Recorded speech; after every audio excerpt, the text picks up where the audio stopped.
दोस्तों, बिहार की राजधानी पटना से करीब 100 किलोमीटर दूर मोकामा विधानसभा। पिछले कुछ दिनों में यह शहर एक अलग ही ख्याति को प्राप्त कर चुका है। लेकिन ऐसा नहीं है कि मोकामा में पहली बार ये सब हो रहा है, बल्कि यहाँ पर दशकों से यह होता आया है। लेकिन क्योंकि आज सोशल मीडिया का जमाना है, तो यह खबर हर एक शख्स तक आसानी से पहुंच रहा है। बीते 22 जनवरी 2025 से यहाँ पर गैंग वॉर की शुरुआत हुई, जो बाहुबली और पूर्व विधायक अनंत सिंह और सोनू मोनू गैंग के बीच हुआ था। लेकिन मोकामा के गैंग वॉर में ये दोनों कोई पहले नहीं है। जहां अनंत सिंह का दबदबा यहां पिछले 20 सालों से है, वहीं सोनू मोनू का तो अभी अभ्युदय ही हुआ है। दोस्तों, किसी अंडरवर्ल्ड शरीक की कहानी की तरह ही मोकामा गैंग वॉर का एक पुराना अड्डा रहा है, जहां कई बाहुबलियों ने अपना करतब दिखाया है।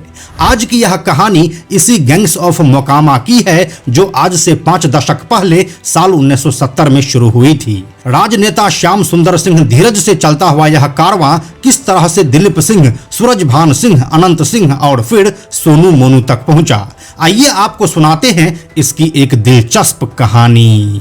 हेलो एंड नमस्कार, मेरा नाम है प्रशांत और आप देख रहे हैं बेजोड़जोड़ा.com का यूट्यूब चैनल। दोस्तों, यह कहानी 70 के दशक के शुरुआत से ही शुरू होता है।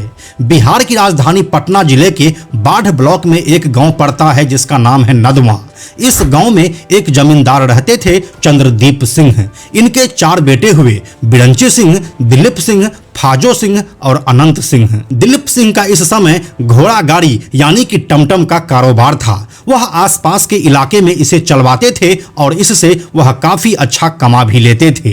इसी दौरान उनकी मुलाकात कामदेव नाम के एक शख्स से हुआ, जो स्मगलर था। कामदेव भारत से नेपाल सामान की स्मगलिंग करता, जिसमें उसे मोटा पैसा मिलता था। उससे धीरे धीरे दिलीप सिंह की नजदीकी बढ़ी और अब दिलीप सिंह कामदेव का राइट हैंड बन चुका था। फिर इसी स्मगलिंग के सिलसिले में कुछ दिनों के बाद ही कामदेव मारा जाता है और अब उसके सभी कामों को दिलीप सिंह ही हैंडल करने लगा। साल 1975 आते आते दिलीप सिंह का दबदबा बाढ़ से आगे निकलकर मोकामा तक पहुंच चुका था। इस दौरान अपराध की दुनिया में दिलीप सिंह बड़े नाम हो गए थे, लेकिन पुलिस रिकॉर्ड में उनके खिलाफ कोई संगीन मुकदमा दर्ज नहीं था। उस समय के बिहार के सामंती समाज में अपराध सामाजिक वर्चस्व का औजार बन चुका था।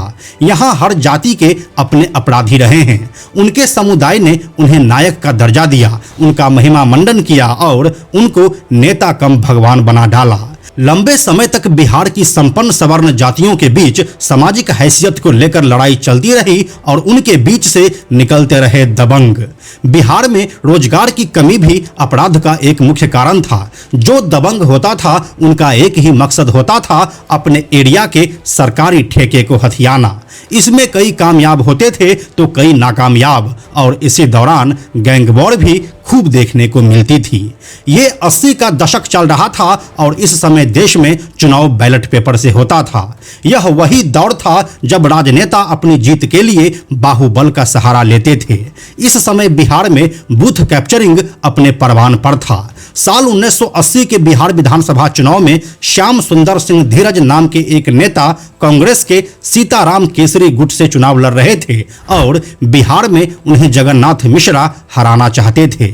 इसी बीच कांग्रेस की आंतरिक सियासत से उबरने के लिए उस समय पहली बार श्याम सुंदर सिंह धीरज ने इलाके के दबंग दिलीप सिंह की मदद ली, जिसके बाद दिलीप सिंह ने श्याम सुंदर सिंह धीरज का खुलकर सपोर्ट किया और धीरज चुनाव जीत गए।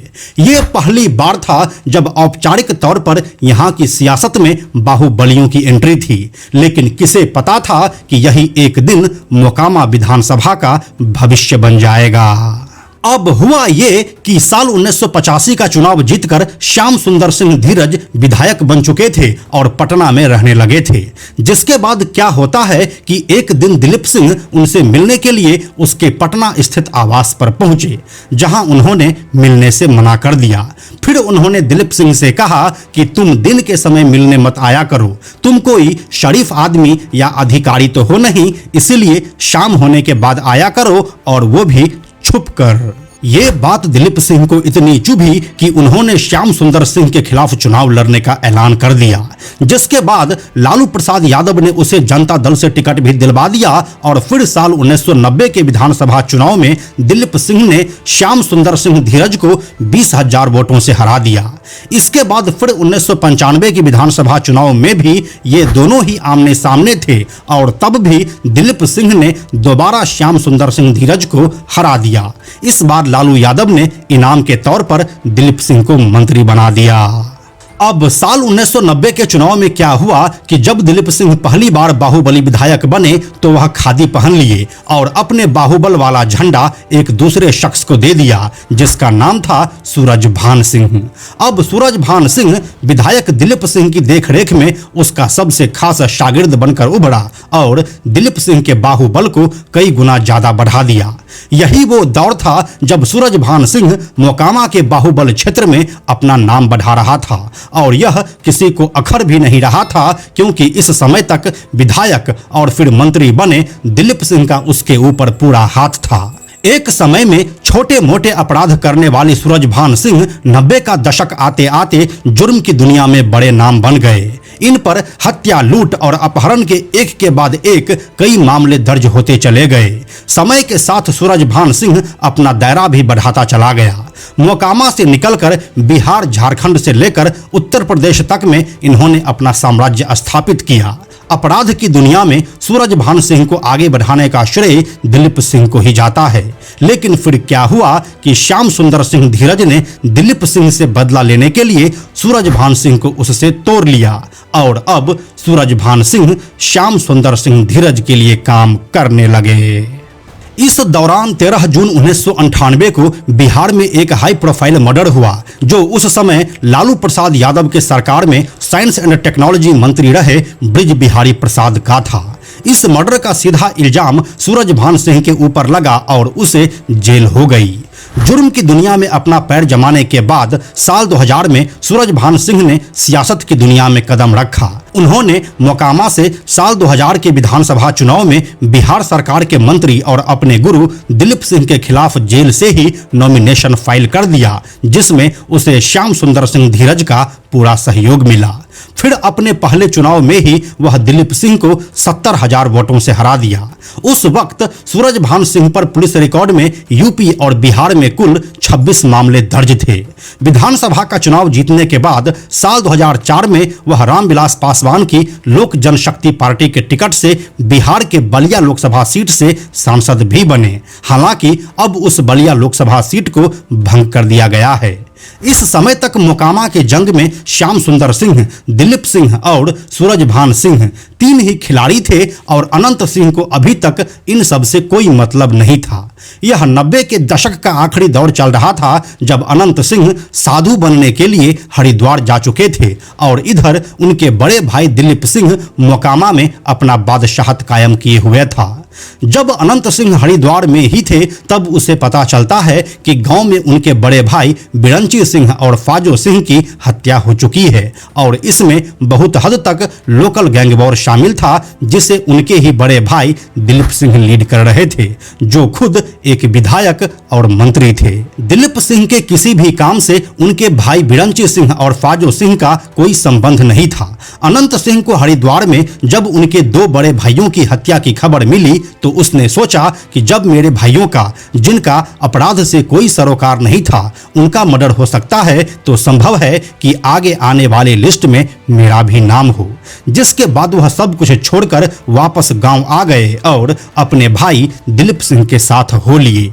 यहां आने के बाद अनंत सिंह के सिर पर अपने भाई की हत्या का बदला लेने का भूत सवार हो चुका था, जिसे बाद में उन्होंने हत्यारों को ढूंढकर मारा और अपने भाई का बदला लिया। यहां से अब अनंत सिंह का मोकामा के इस कुरुक्षेत्र में आगमन होता है। अब अनंत सिंह मोकामा में अपने बड़े भाई दिलीप सिंह के साथ मोर्चा संभाले। अनंत सिंह के बड़े भाई दिलीप सिंह को हराकर साल 2000 में सूरजभान सिंह विधायक बने थे। इसके बाद दिलीप सिंह का प्रभाव कम होने लगा, लेकिन फिर वह दिलीप सिंह को पटना से साल 2003 में एमएलसी बनवाया और खुद मोकामा विधानसभा देखने लगे। इस समय मोकामा से सूरजभान सिंह विधायक थे और साल 2004 के लोकसभा चुनाव में वह सांसद भी बन चुके थे। इसी लोकसभा चुनाव में अनंत सिंह नीतीश कुमार के पार्टी जनता दल यूनाइटेड का खूब प्रचार किए और अब साल 2005 का बिहार विधानसभा चुनाव आता है।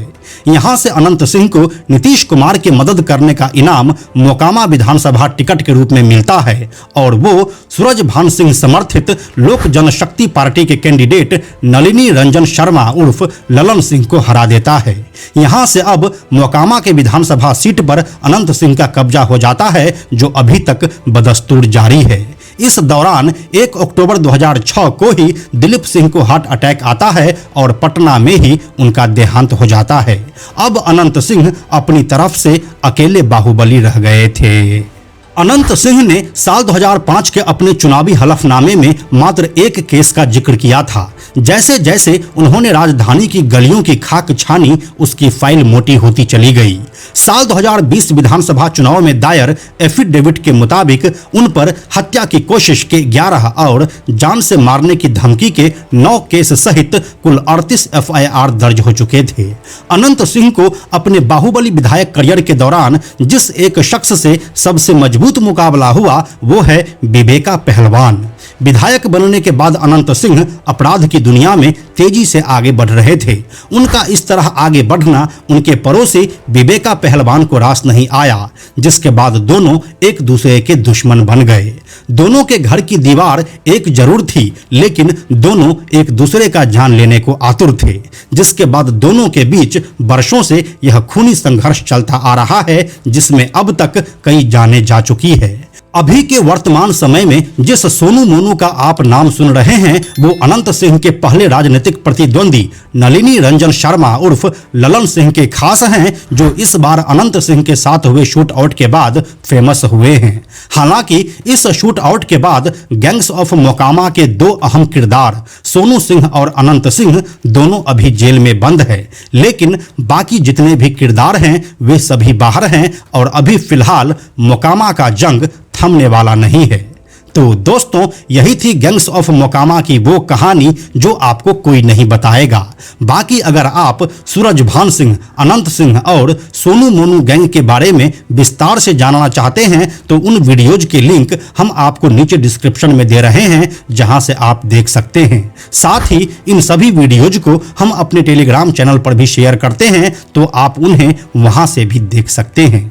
तो दोस्तों, यही थी गैंग्स ऑफ मोकामा की पूरी और असली कहानी। यह कहानी आपको कैसी लगी हमें कमेंट में लिखकर जरूर बताइए। हम जल्दी मिलते हैं आपसे एक नए कहानी के साथ में हम आपको यह भी बताते चलें कि आप में से 97% ऐसे लोग हैं जो हमारे वीडियोस को देखते तो हैं, लेकिन हमारे चैनल को सब्सक्राइब नहीं करते हैं। ऐसे लोगों से हमारी हाथ जोड़कर विनती है कि अगर आपको हमारे वीडियोस पसंद आ रहे हैं तो आप बेजोड़ जोड़ा के इस चैनल को सब्सक्राइब जरूर कर लीजिए। साथ ही बेजोड़ जोड़ा नाम से हमारा एक एक्स अकाउंट है, यानी कि ट्विटर अकाउंट है, आप उसे भी फॉलो जरूर कीजिए। यह वीडियो अगर आपको पसंद आया तो इसे लाइक और शेयर जरूर करें। आने वाले वीडियोस के लिए बेजोड़ जोड़ा को सब्सक्राइब करके बेल आइकन को टच करना ना भूलें। Thank you so much.